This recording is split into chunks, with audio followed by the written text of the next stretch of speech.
मंडळी नमस्कार मंडळी, जय महाराष्ट्र. स्वागत आहे तुमचं आपल्या लोकप्रिय यूट्यूब चॅनलवरती. मित्रांनो, जो कर्जमाफी आहे ह्या कर्जमाफीचा प्रश्न प्रहार जनशक्ती पक्षाचे प्रमुख असणारे आमदार बच्चू कडू यांनी शेतकरी आणि दिव्यांग समुदायाच्या कल्याणासाठी घेतलेले 6 दिवसाचे जे आंदोलन आहे ते अखेर संपलेलं आहे. महाराष्ट्रामध्ये शासनाने 2 मंत्र्यांनी जे आंदोलन स्थळी घेऊन एक लेखी हमी दिल्यानंतर हे आंदोलन जे आहे ते स्थगित करण्यात आलं आणि तात्पुरते मागे घेण्यात आलं आणि या मागे घेण्यात आलं. आणि आता नेमकी कोणत्या तारखेला कर्जमाफी होणार संपूर्ण माहिती आपण या व्हिडिओच्या माध्यमातून जाणून घेऊ.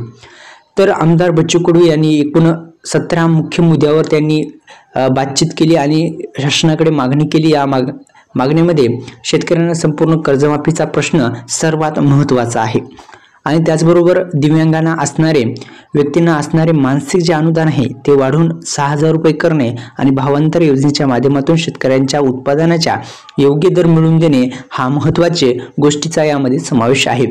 आमदार बच्चू कडू यांनी या योजनेमध्ये आणि या कर्जमाफीच्या संदर्भात संपूर्ण माहिती आपण या व्हिडिओच्या माध्यमातून जाणून घेऊ. तर कर्जमाफीसाठी एक समिती नेमण्यात येणार आहे आणि शेतकरी कर्जमाफीचा प्रश्न शासनाने महत्त्वपूर्ण निर्णय घेतलेला आहे. पुढील 15 दिवसामध्ये या विषयावर सखोल अभ्यास करून एक उच्चस्तरीय तज्ज्ञ समिती नेमली जाईल आणि या समितीचे काम विविध प्रकारच्या शेतकरी कर्जाचे वर्गीकरण करणे आणि योग्य जे निकष ठरवून शेतकऱ्यांसाठी कर्जमाफी होईल.